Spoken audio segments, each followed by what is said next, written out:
Bismillahirrahmanirrahim. Assalamualaikum warahmatullahi wabarakatuh.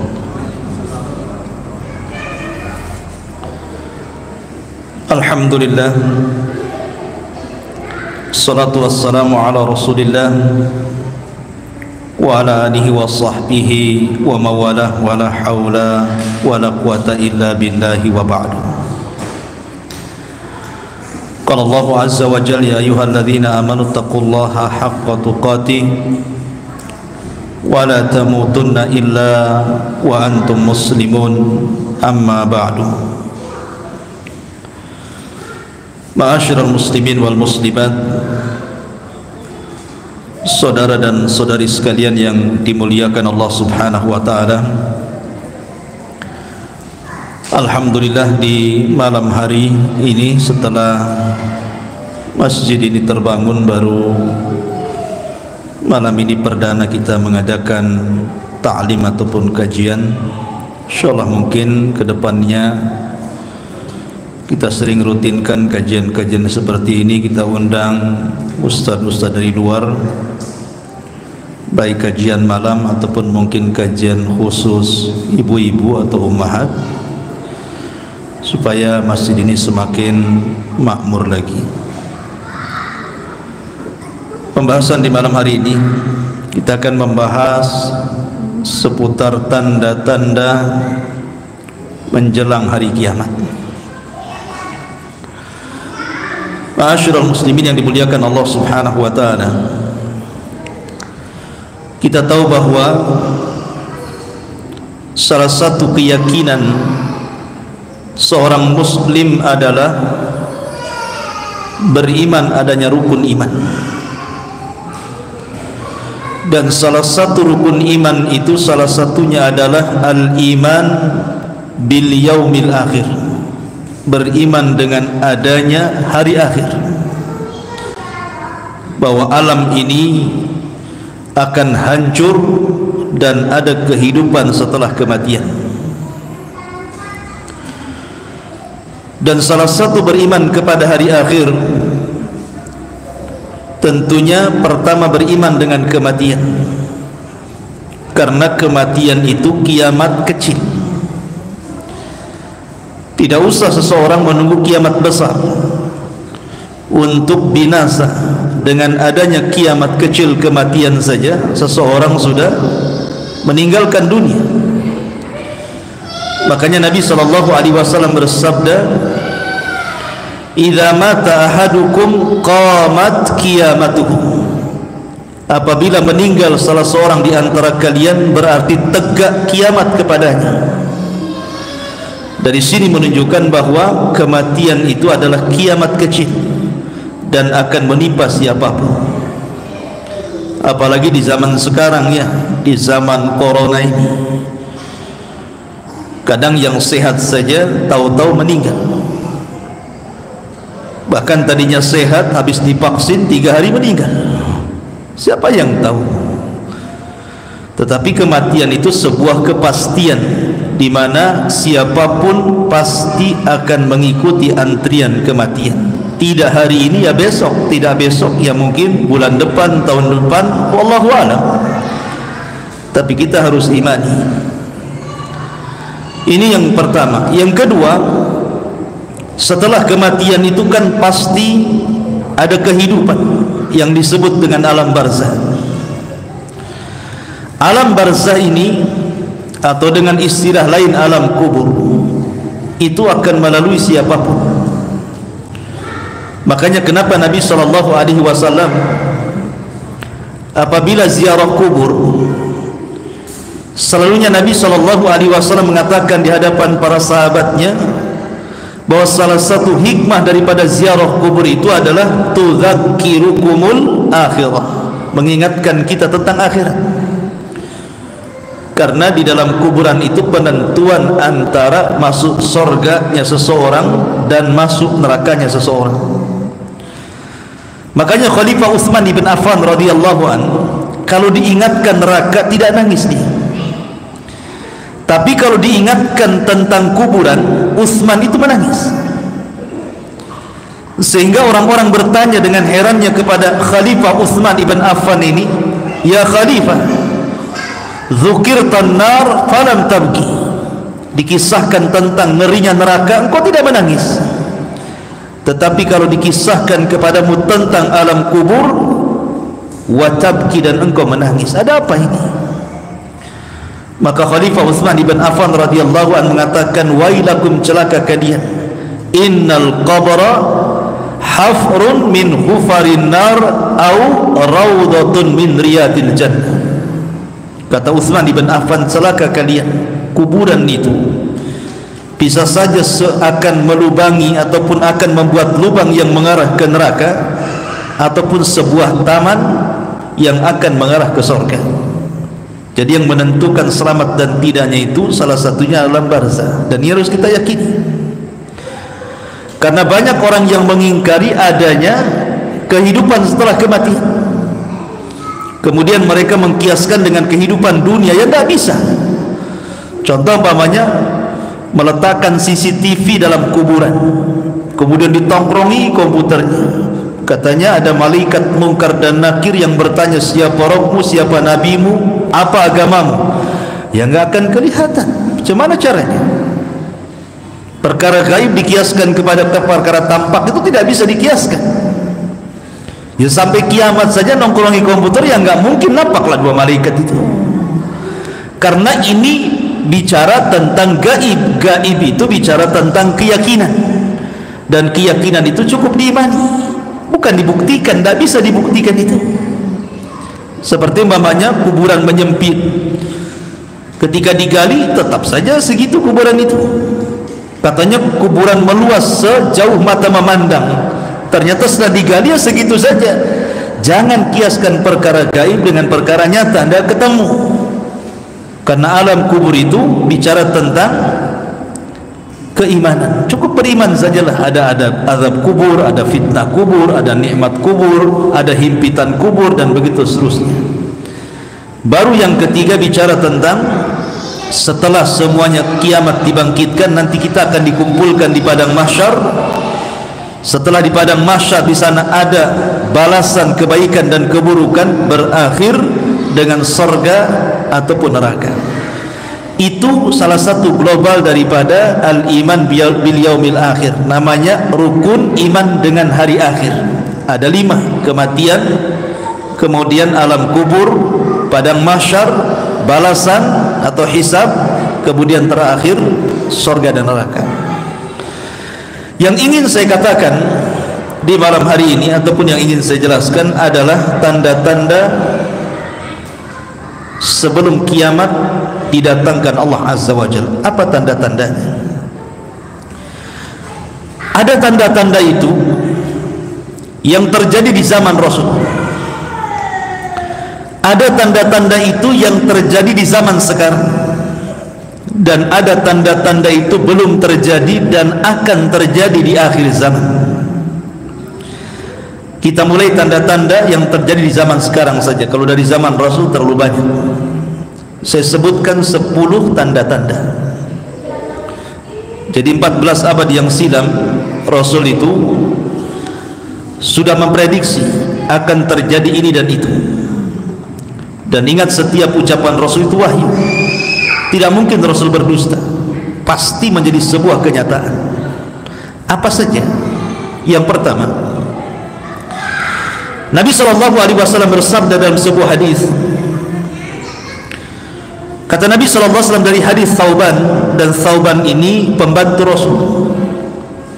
Kata Thauban, dia mengatakan Nabi SAW bersabda, yushikul umamu an tatada'a alaikum kama tada'al akalatu min qas'atiha. Kata Nabi SAW, hampir-hampir umat-umat di luar Islam itu mengepung kalian umat Islam seperti kawanan-kawanan atau orang-orang yang sedang lapar mengepung satu piring yang ada makanannya.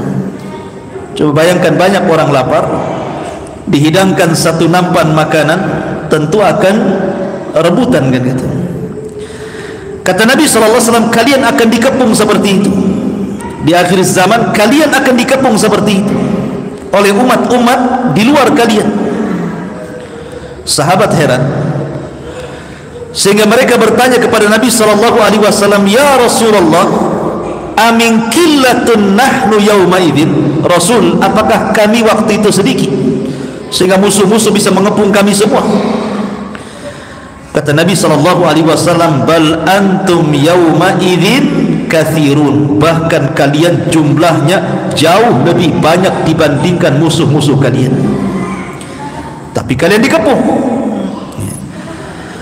Tetapi Nabi SAW menyebutkan alasannya kenapa umat Islam sampai kalah, dikepung padahal jumlah umat Islam jauh lebih mayoritas dibandingkan musuh-musuhnya. Kata Nabi SAW, wala yaqdifannallahu fi qulubikumul wahn, karena Allah Subhanahu wa ta'ala sudah menanamkan pada hati-hati kalian penyakit wahan. Kemudian sahabat bertanya, wa mal wahnu ya Rasul, wahan itu apa wahai Rasul? Kata Nabi SAW, wahan itu artinya hubbud dunya wa karahiyatul maut, terlampau cinta dunia dan takut kematian. Dua penyakit ini yang menjadikan kekalahan umat Islam di akhir zaman. Ketika orang cinta dunia dan takut kematian, maka akan melemah kekuatan.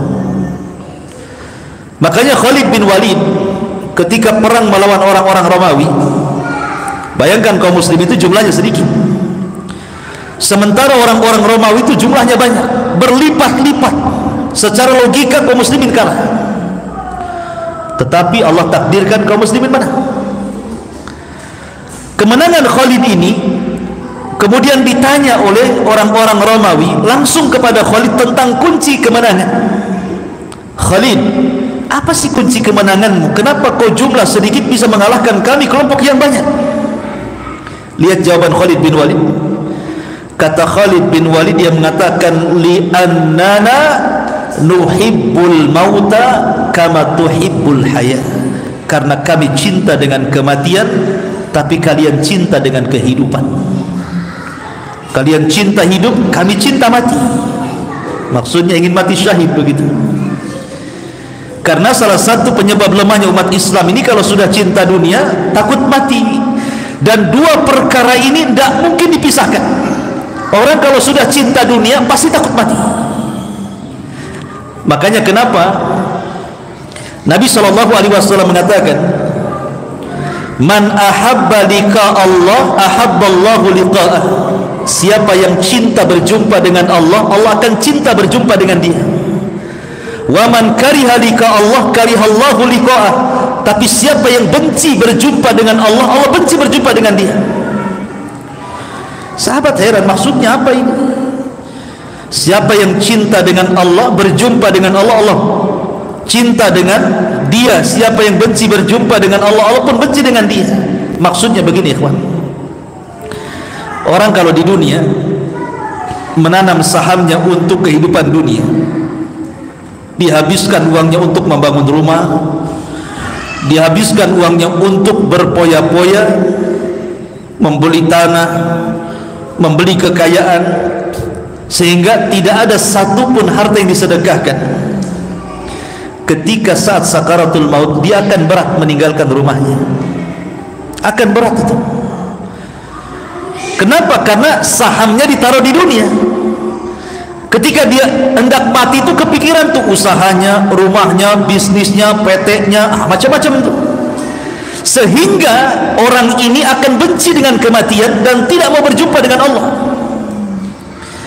Tapi kalau seandainya hartanya diinvestasikan untuk akhirat, seperti orang yang membangun masjid, Allah akan bangunkan rumah di sorga.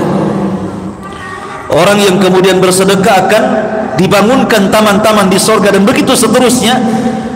Ketika dia meninggal dunia, maka dia sangat rindu berjumpa dengan Allah. Kenapa? Karena ingin cepat kembali ke rumah istananya di sorga itu. Disitulah ikhwatu fiddin, ketika orang suka dunia pasti benci kematian. Dan hadis ini ikhwatu fiddin itu sudah terbukti. Sekarang siapa yang menguasai dunia? orang-orang kafir kan, yang memegang ekonomi dunia bukan orang Islam, orang kafir, yang menggunakan sistem-sistem bank-bank ribawiyah siapa? Orang kafir. Jadi umat Islam ini hanya menjadi pelayan saja, tuannya orang-orang kafir, karena secara umum yang pegang media orang kafir, yang pegang ekonomi orang kafir. Mereka sudah tidak menjajah kita dengan cara senjata lagi, tetapi dengan cara ekonomi tadi. Artinya kita sudah dikepung dari berbagai macam penjuru, dan kalau seperti ini sangat bahaya sekali, karena akan terjadi pelemahan kepada kaum muslimin. Ini yang pertama. Yang kedua, Nabi SAW bersabda, sayati ala nasi sanawatun khadda'ah yusaddaku fiha al-kadhib wa yukadzabu fiha as-sadiq wa yu'tamanu fiha al-kha'in wa yukhawwanu fiha al-amin wa yantiku fiha ar-ruwaybidatu qila wa ma ar-ruwaybidatu ya Rasulullah qala ar-rajulu tafi yatakallam fi amri al-ama. Kata Nabi SAW, akan datang zamannya, tahun-tahun yang penuh dengan tipu daya dan kedustaan, di mana orang yang jujur dianggap pendusta, orang pendusta dianggap jujur, orang amanah dianggap khianat, orang khianat dianggap amanah. Kemudian diangkatnya para pemimpin-pemimpin Ruwaibidah. Kemudian ditanya, apa itu Ruwaibidah wahai Rasul? Rasul mengatakan, seseorang laki-laki yang dungu, yang bodoh, tetapi berbicara tentang kemaslahatan manusia. Perhatikan di zaman sekarang, di zaman sekarang, jangankan di zaman sekarang ya, di zaman Umar bin Khattab radhiyallahu anhu, kejujuran itu sudah hampir punah. Ingat ketika saya bercerita tentang seorang wanita penjual susu. Ketika ketika Umar bin Khattab radhiyallahu anhu tengah malam, mungkin bahasa kitanya belusukan lah ya, karena Madinah itu ketika itu menjadi pusat orang mencari pekerjaan, sama dengan Jakarta lah gitu ya. Sebelum corona atau zaman dulu itu, dari daerah-daerah itu kan ingin cari mengadu nasib ke Jakarta, sehingga harus tidur di kolong-kolong jembatan, kadang tidur di masjid-masjid, di musola-musola, di pasar-pasar, kadang nggak jelas tidurnya di terminal gitu ya. Lah Umar juga sama. Madinah ini tempat rujukan manusia mencari pekerjaan. Tetapi oleh Umar bin Khattab radhiyallahu an itu dibuatkan camp-camp, dibuatkan tenda-tenda. Siapapun yang datang dari daerah-daerah yang hendak datang ke kota Madinah mencari pekerjaan, disediakan tempatnya, dibuat tenda-tenda. Kemudian juga dimasukkan, mungkin bahasa sekarang listrik, terkadang juga makanan-makanan. Jadi suatu ketika Umar ini malam-malam mencoba untuk melihat-lihat rakyatnya. Rupanya jam yang ditentukan bahwa lampu itu harus padam, ada pula satu tenda itu tidak padam, masih nyala gitu ya. Akhirnya kemudian oleh Umar didekati tenda yang masih nyala itu. Rupanya dalam tenda itu ada percakapan seorang ibu dengan seorang gadis. Kata ibu itu, nak, besok kan kita akan jualan air susu nih. Gimana kalau seandainya susu yang kita jual beli ini, biar banyak untungnya, campur saja dengan air, biar nampak banyak gitu kan. Memang kecurangan dalam berdagang itu dari dulu modusnya sama kan, mencampur yang baik dengan yang buruk kan. Cobalah antum beli buah-buahan, kecuali yang jujur ya penjualnya. Kalau yang enggak jujur itu paling kadang-kadang jeruknya yang manis di atas saja gitu ya, yang bawah itu enggak karu-karuan rasanya itu. Ataupun salak dibilang yang atas di salak pondok, yang di bawah mungkin salak gubuk kan gitu ya. Enggak jelas gitu ya. Jadi memang modus dari dulu curang dalam berdagang itu pasti mencampur yang baik dengan yang buruk. Makanya kemudian ibu ini mengatakan kepada anak gadisnya, kita campur saja susu dengan air biar banyak untungnya. Rupanya anak gadis ini anak gadis yang jujur, yang soleha. Dia menasihati ibunya dan mengatakan, Bu, bukankah Amirul Mukminin Umar bin Khattab melarang tidak boleh curang dalam berdagang? Kata ibunya, Nak, bukankah Amirul Mukminin Umar tidak tahu tentang pencampuran air susu dengan air kita? Kenapa mikirin Umar, katanya. Padahal Umar itu ada di samping tenda itu ya. Tapi anak ini anak cerdas, sekali lagi anak yang saleh. Dia mengatakan, Bu, sekiranya Umar tidak tahu dan tidak melihat kita, ibu yakin gak dengan Rabbnya Umar, dengan Tuhannya Umar itu? Maka Tuhannya Umar melihat kita. Lah Umar bin Khattab ini kan sedang di samping tenda itu, mendengarkan percakapan seorang ibu dan anak ini. Takjub dengan kejujuran anak gadis ini, pulang dia. Keesokan harinya dia kumpulkan anak-anak laki-lakinya, ada Abdullah ibn Umar, ada Qasim ibn Umar, ada Asim ibn Umar. Pokoknya anak laki-lakinya dikumpulkan dan mengatakan, Nak, siapa di antara kalian yang siap menikah? No, di sana ada begitu unggul tuh. Akhirnya kemudian Qasim ibn Umar tegak dan mengatakan, saya wahai abi. Keesokan harinya lagi Umar membawa Qasim untuk mendatangi tenda ibu yang jual susu itu. Ketika datang, ibu itu pucat. Dikiranya mungkin ada sidak kan gitu ya. Kemudian dia mengatakan, ya Amirul Mukminin, aku tidak curang dalam berdagang, aku tidak sempat mencampurkan air dengan susu. Dikiranya Umar bin Khattab untuk itu gitu ya. Tetapi tiba-tiba Umar bin Khattab mengatakan, bukan itu yang ku maksud ke sini, tapi saya hendak melamar gadis. Wah, itu dapat Umar ya, anak Umar nomor 1. Maka menikahlah Qasim ibn Umar dengan gadis itu. Lahirlah seorang wanita namanya Laila. Laila bintu Qasim bintu Umar. Dari Laila ini lahir siapa? Umar bin Abdul Aziz. Siapa yang tidak kenal Umar bin Abdul Aziz? Turunan Umar bin Khattab, 2 tahun menjadi khalifah, tidak ada orang miskin di negaranya. Tidak ada khalifah. Persis seperti yang disabdakan Rasul, akan datang zamannya di mana orang yang bersedekah bingung mencari orang miskin yang akan disedekahi. Dan itu terjadi di zaman Umar bin Abdul Aziz. Tidak ada orang miskin, orang bawa sedekah, orang bawa zakat, bingung tuh, tidak ada orang miskin masalahnya. Oh, kalau sekarang yang miskin lebih banyak dibanding sedekah. Coba saja dari masjid ini besok kita bagi sembako jam 7, mungkin jam 6 udah kumpul di sini. Karena ini lebih banyak yang meminta dibandingkan yang memberi. Lah kata para ulama, lihat keberkahan dari kejujuran. Tapi jujur ini kata Rasul, di akhir zaman akan diangkat, sehingga orang dusta dianggap jujur dan orang jujur dianggap pendusta. Makanya dulu saya pernah cerita waktu saya mengajar di Pulau ini, mungkin sebagian antum sudah tahu ceritanya. Dulu saya pernah mengajar di salah satu madrasah, awal-awal keluar dari pesantren, belum kuliah ke luar negeri. Jadi saya itu punya kawan guru agama juga sama. Waktu itu gaji 500 satu bulan, cuma 500.000 itu satu bulan, tapi udah besar tuh, di pulau ya.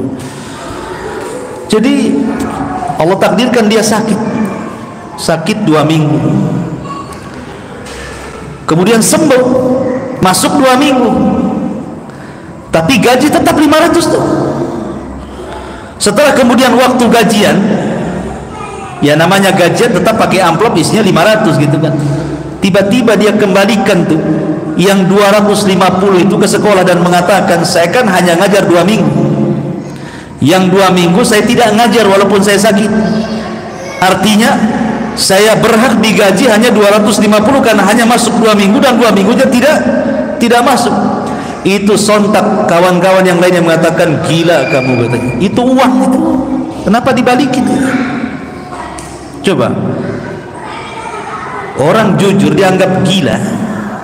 Gila kamu, itu kan uang, katanya. Kan orang jujur dianggap gila tuh namanya. Lah kalau yang jujur dianggap gila gitu, gimana orang gila gitu ya? Dianggap apa lagi?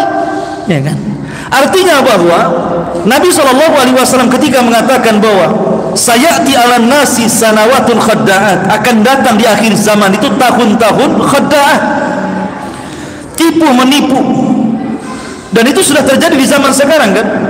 Mulai dari ngurus KTP, ngurus SIM, semua udah pakai tipu-tipu, udah main jalur singkat yang penting cepat gitu ya.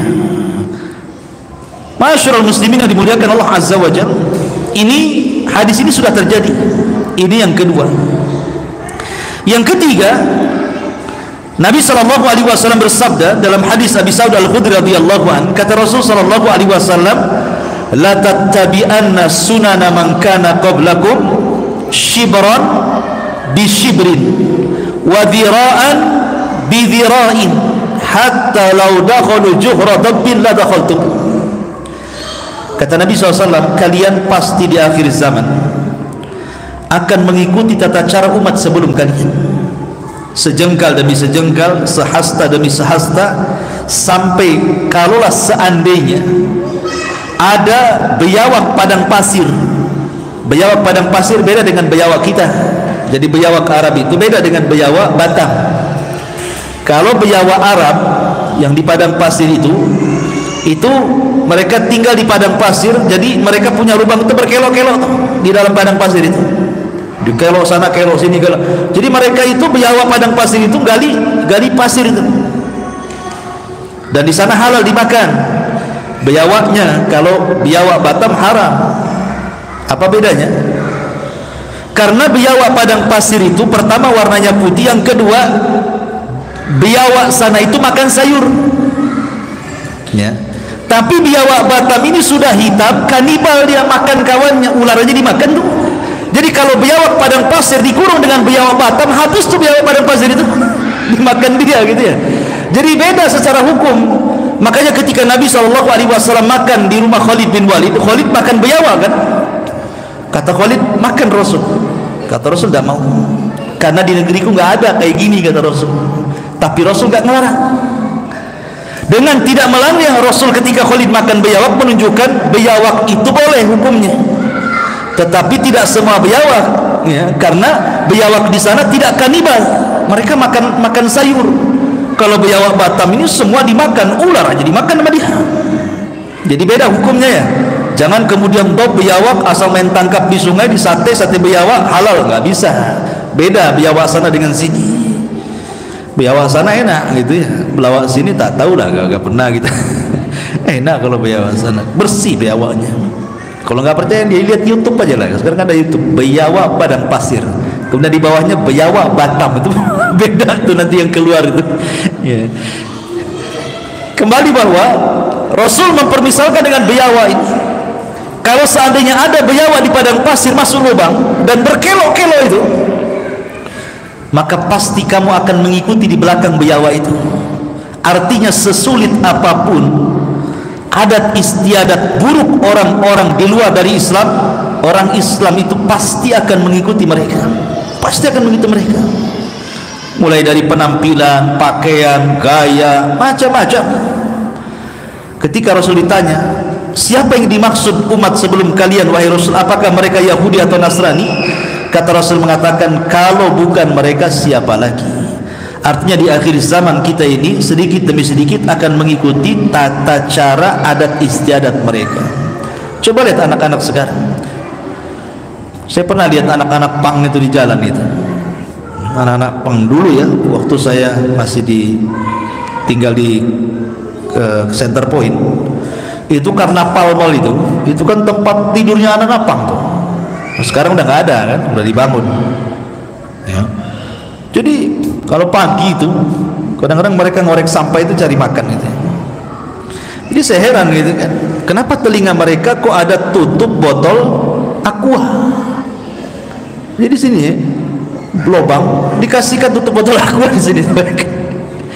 Sudah jengger ayam atasnya gitu ya, rambutnya jabrik-jabrik gitu ya. Kemudian pelangi hitam, putih, merah, macam-macam tuh. Coba saya bayangkan bagaimana dia membolongi telinganya sampai dimasukkan tutul botol aqua bisa masuk ke lubangnya itu. Gimana caranya itu? belum lagi dijintik-jintik sininya. Itu kan sakit itu ya. Ini tata cara siapa? Umat Islam kan nggak tahu tata cara seperti ini. Artinya walaupun susah ditiru, pasti umat Islam itu akan ikut gitu maksudnya, walaupun sakit-sakit gitu ya, walaupun istilahnya harus berkorban gitu, seperti yang ditato itu pakai laser panas itu, mereka bisa loh mau seperti itu ya. Lah itu menunjukkan bahwa sedikit demi sedikit masalah akhlak, masalah ibadah, bahkan masalah akidah, pasti kita akan mengikuti tata cara mereka. Dan itu sudah terjadi hari ini. Ini nubuah yang ketiga. Nubuah yang keempat, Nabi SAW bersabda, la taqumu sa'ah hatta yaqbidul ilmu wa takthuruz zalazil wa yataqarrabuz zaman wa tadharul fitan wa yaksurul haraju. Qila ya Rasul wa mal haraj? Qala al qatlu. Kata Nabi SAW, tidak mungkin tegak hari kiamat sampai diangkatnya ilmu, kemudian banyaknya gempa, kemudian waktu semakin singkat, kemudian fitnah terjadi di mana-mana, kemudian haraj akan muncul. Sahabat bertanya, Rasul, haraj itu apa? Kata Nabi SAW, haraj itu pembunuhan di mana-mana. Coba perhatikan hadis ini. Pertama diangkat ilmu. Ketika Imam Syafi'i meninggal dunia, Imam Ahmad meninggal dunia, Imam Abu Hanifah meninggal dunia, Imam Ahmad ataupun Imam Malik meninggal dunia, siapa yang bisa menggantikan Imam Madhab itu? Sampai hari ini tidak ada. Karena kalau presiden mati, besok nih wakilnya jadi presiden. Boleh jadi yang jadi presiden setelahnya lebih hebat dibandingkan sebelumnya. Menteri mati, ada lagi menteri yang baru. Boleh jadi yang baru lebih hebat dibandingkan menteri yang lama. Tapi kalau ulama yang mati, tidak ada ceritanya yang menggantikannya lebih hebat dibandingkan ulama sebelumnya. Sebutkan. Makanya kenapa Nabi mengatakan, mautul alim musibatun la tujbah. Kematian ulama itu musibah yang tidak tergantikan. Kalau pengusaha mati, memang didoakan pengusaha yang lain cepat mati supaya jangan nyaingi dia, kan begitu ya. Tetapi kalau sudah ulama mati, nggak ada penggantinya. Siapa yang bisa menggantikan ulama? Kalaupun ada, ilmunya mungkin di bawah dia. Makanya kenapa kemudian ilmu itu dicabut, bukan ilmunya dicabut ke langit, tapi diwafatkan satu persatu ulama itu. Nah, kalau sudah nggak ada ulama, yang sisa orang jahil lah, kan begitu. Dan ini sudah terjadi. Kemudian yang kedua, taksuruz zalazil. Banyaknya gempa di mana-mana. Di negeri kita saja gempa sudah di mana-mana tuh. Di Lombok, di Jogja, macam-macam gitu ya gempa itu. Dan ini tanda-tanda kiamat ketika banyak gempa. Kemudian yataqarabuz zaman. Dalam riwayat yataqarabul aswaq. Dekatnya zaman, dalam riwayat dekatnya pasar.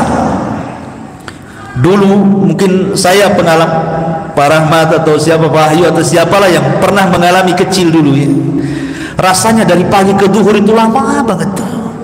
Dari duhur ke asar lama, dari asar ke maghrib itu lama banget dulu itu. Tapi sekarang nih tahu-tahu duhur, tahu-tahu asar, tahu-tahu maghrib, tahu-tahu ngaca, sudah berubah pula besok mati. Kan gitu ya. Sekarang ini waktu semakin dekat tuh, nggak terasa. Jalan ke sana dah duhur, pulang dah asar. Itulah namanya yataquruz zaman. Zaman itu makin dekat, makin dekat, makin dekat, makin pendek ya. Dalam riwayat dekatnya pasar. Kalau dulu di desa-desa ke pasar itu harus pakai angkot tuh, pakai beca, pakai dokar gitu ya, lama tuh berjam-jam baru sampai pasar. Sekarang tidak perlu ke pasar, handphone COD, cocok bayar pak, cocok tak bayar. Sekarang dekat di rumah saja, yang jual di rumah, yang beli juga di rumah. Itu tanda-tanda kiamat ini namanya. Tidak perlu ke pasar lagi. Sekarang semua ada di aplikasi itu. Mau beli apa saja ada di sini. Dan itu namanya yataqarabul aswaq, berdekatannya pasar. Tidak perlu ke pasar. Sampai jual kangkung saja ada sekarang di handphone. Beli kangkung satu ikat, atau nyelonong di depan rumah. Artinya bahwa ini sudah terjadi.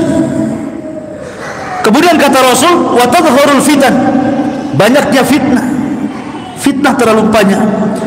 Kemudian haraj. Haraj itu artinya pembunuhan.